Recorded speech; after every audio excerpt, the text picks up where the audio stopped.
Pinhole cameras have been capturing images since the 1800s, but how exactly do they work? Using this makeshift pinhole camera I built myself, I explored this question through two very important concepts, the camera obscura effect and the role of pinhole size. But before we dive into this, we have to understand exactly how I made this. First, I had to create a completely light-tight space. To do this, I took the body of one can and the bottom of another, sealing off all light. Then, I entered a darkroom where I placed photo paper into my can, like so. Also in the darkroom, I created a tiny pinhole opposite to this photo paper. This is the only place that light is able to enter.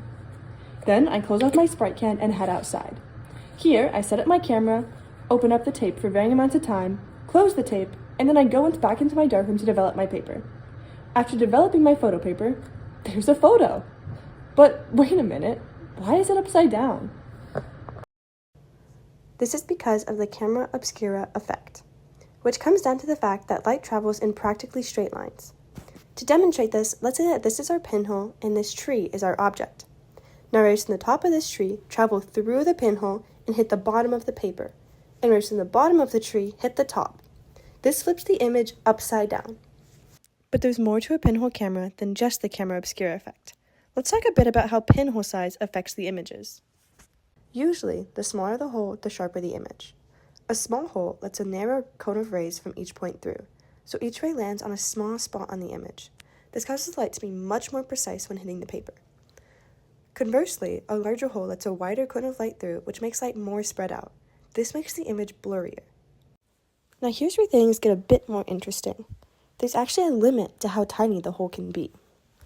When the opening gets extremely small, close to the wavelength of light starts behaving more like a wave than a straight ray. It bends as it squeezes through the pinhole. This is known as diffraction, and that bending actually makes the image blurrier again. With larger or medium-sized holes, diffraction still occurs, but the hole is so much bigger than the wavelength that the bending is almost unnoticeable. That's why straight-line rays dominate and the image stays sharp. So, the sharpest image happens when the hole is just the right size, small enough to limit overlapping rays, but not so small that diffraction takes over.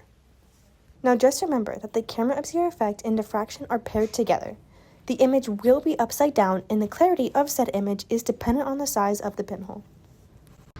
I love how something as simple as this pinhole camera can reveal the powers of light and physics in action. There is so much to be learned from everyday objects that many people might overlook, like a can of soda. And the next time you reach for a can of Sprite, pause for a moment. Is it really just a soda or a tiny camera with the power to turn your world upside down?